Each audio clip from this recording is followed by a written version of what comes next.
여러분이 자동차 부품을 만드는 회사를 운영하고 있다고 한번 상상해 보세요. 어느 날 아주 중요한 고객사로부터 이메일 한 통이 날아옵니다.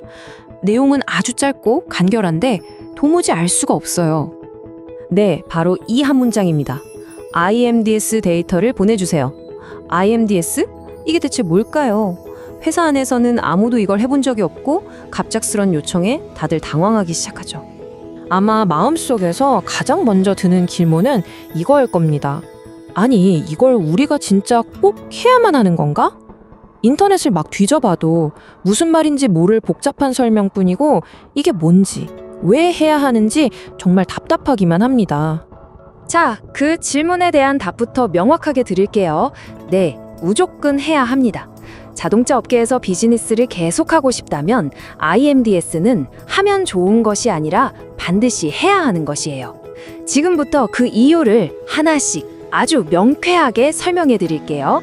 그럼 대체 이 정체불명의 네 글자 IMDS가 정확히 뭘 의미하는지 그 개념부터 한번 살펴보겠습니다. IMDS, 이건 국제 재료 데이터 시스템의 약자입니다. 말이 좀 어렵죠?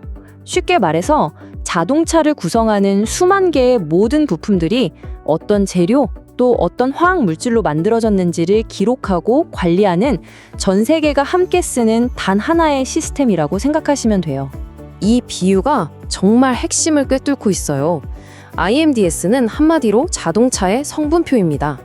우리가 과자 하나를 사더라도 봉지 뒷면에서 원재료명이랑 함량을 확인하잖아요.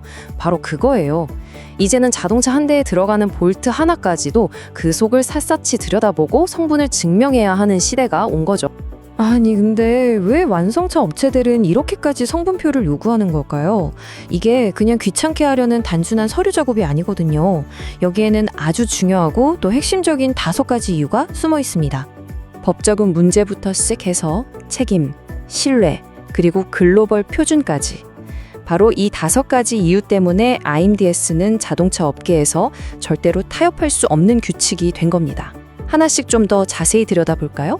첫 번째는 이건 그냥 약속이 아니라 법입니다. 특히 환경 규제가 아주 까다로운 유럽에서는 폐차 처리 지침이나 신화학물질 관리 제도 같은 걸 만들어서 당신네 부품에 유해 물질 안 썼다는 걸 데이터로 증명하세요 라고 아주 강력하게 요구하고 있어요. IMDS가 바로 그 공식적인 증명서 역할을 하는 셈이죠. 두 번째는 책임의 시대이기 때문이에요. 생각해보세요. 자동차는 만들어져서 팔리면 끝이 아니잖아요. 수십 년간 도로를 달리다가 결국엔 폐차되고 재활용되죠. 이제 제조사는 이 모든 과정에서 생기는 환경적인 영향까지 전부 책임져야만 합니다. IMDS는 그 책임을 다하기 위한 가장 기본적인 데이터가 되는 거고요. 세 번째는 바로 신뢰의 문제입니다. 완성차 업체, 그러니까 우리 고객사가 당신의 부품 믿을 수 있습니까? 규제는 잘 지켰나요? 라고 물어볼 때 IMDS 데이터는 네, 저희는 이렇게 모든 걸 투명하게 관리하고 있습니다. 라고 대답하는 가장 확실하고 강력한 증거가 됩니다. 네 번째 이유는 이게 바로 전 세계적인 표준이라는 점이에요. 현대나 기아차뿐만이 아니에요.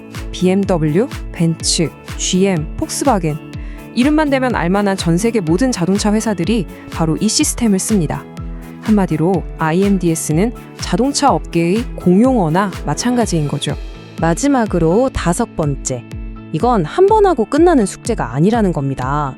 이 차 하나에만 납품하고 끝낼 게 아니라면 고객사와의 거래가 계속되는 한 IMDS 데이터 요청은 계속해서 따라올 수밖에 없어요. 이건 이제 비즈니스의 일부가 된 겁니다. 자, 이제 이게 얼마나 중요한지는 알겠어요. 근데 막상 하려고 하니 경험이 전혀 없어서 어디서부터 손을 대야 할지 막막하시죠? 이럴 때 필요한 건 막연한 용기가 아니라 아주 명확한 순서와 절차입니다. 실무에서는 아마 이런 벽에 가장 많이 부딪힐 거예요.